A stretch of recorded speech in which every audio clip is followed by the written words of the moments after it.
We are always looking for ways to be fulfilled and satisfied, whether it is doing something amazing, doing something great, or just gratifying our own desires like the ungodly world lives to do. There are those that are always looking beyond and trying to find meaning to things. And unbelievers, how they come up with all these conspiracy theories, and then the believers talking about the end times and, oh, Jesus is coming now. And yes, amen, we want Jesus to come now. We're always looking for more. We're always just trying to think beyond and out there, because there's something inside of us. And it's just part of who we are. It's part of being human. We're never really satisfied with what's going on with what we have. I mean, we can just think about with COVID and, everything about the pandemic and what was going on with the world and, all the conspiracy theories and all that stuff behind that. Of course, this is an election year too, and it's just one thing after another. And it's like, what is going on? But people are always looking and always talking about stuff and searching for, deeper meaning of things and just trying to get things out of whatever it is that they can find. All of it is intertwined. People are always looking for something, looking for answers, looking for ways to even satisfy their desires and their curiosities. However, it does not matter how much we look around, how much we try, what it is that we do to satisfy the longing that's in our souls. We always have to look to Christ.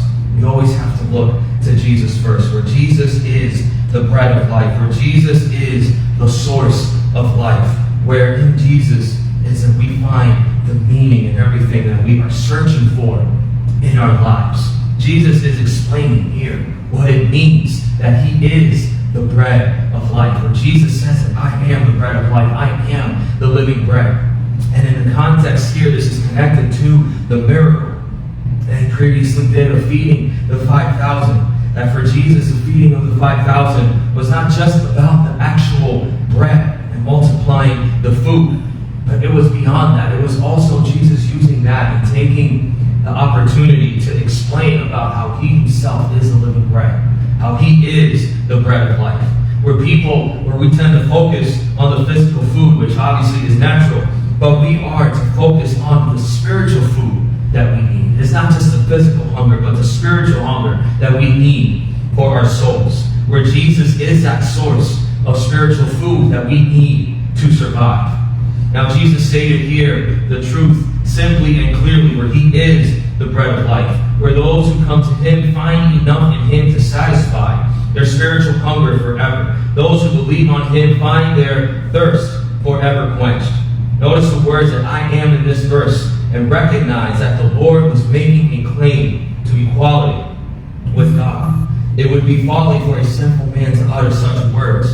But in verse 35, no mere man can satisfy his own hunger or thirst, much less satisfy the spiritual appetite of the whole world. And that's from the Believer's Bible Commentary. We are always craving for more.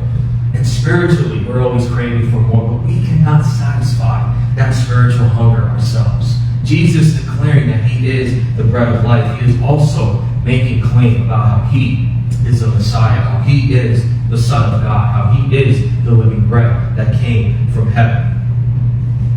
People tend to be, or try to be satisfied with what they have, but they're always craving for more. You have slogans that say, never settle for less, or always strive for more, keep going. And while depending on what the motivations are, these slogans are not that bad. But if the motivation is greed, these slogans are not really slogans that we should live by, where we should be content in every situation, as the Apostle Paul wrote in Philippians, where we are to be content, especially when we have Christ in our lives, where we are to know when to settle, when to just be content with what we have. And it has been the same throughout history, where, this attitude of always striving for more, never settling and all that, it's been around throughout history. And this attitude may seem like, it is unique to American culture, but greed and always looking for something more has been part of the human experience throughout all cultures and throughout all of time. However, for the believer, our satisfaction is fully complete in Jesus Christ. There is a quote by the Christian author John Piper that says, God is most glorified in us when we are most satisfied in Him.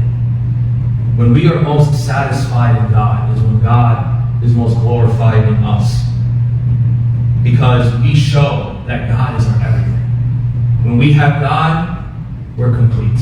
When we have God, we're satisfied. When we have God, we don't need anything else. And that's how we are able to glorify God. If we have God in our lives, we're always greedy and showing like we want more, that we are never satisfied with what we have, then how is God glorified if we claim that we are followers of Christ? The more that God is our greatest satisfaction, then the better off we will be. Jesus satisfied the crowd when He multiplied the bread that He gave them. But the lesson for the disciples and for the people was that Jesus Himself is the bread that can most satisfy the spiritual hunger that they have and that we all have as well. Where Jesus, as the bread of life, is the best bread that anyone can have. And there is no other bread that is as good for the soul. Have you ever been so hungry that you'll just settle for anything, right? You'll just settle for, a snack, for a bag of chips or whatever, just to satisfy your hunger. Instead of waiting for a good dinner, you may spend all afternoon snacking on junk food, and by the time dinner comes around, you may not be as hungry because you've already had all these chips, sugary snacks, and treats and all that. The kids always asking, can I have a bag of chips? Can I have this? Can I have that? We're like, why don't you just wait for dinner? It's going to be another hour. No, I don't want to wait. I don't want to. You got to wait. Be satisfied with the good food that is being cooked. Don't settle for the junk food. Don't settle for less. Or how about on those days that we're lazy and we really don't want to cook? We just want to throw something in the microwave. Instead of eating a warm cooked meal, we may settle for a peanut butter and jelly sandwich or just, some cheap microwavable food that we may buy at the grocery store. Stuff that's, full of sodium and all that, right? We settle for stuff that is not always good for us, that is not always the best for us. And it's the same way spiritually as well.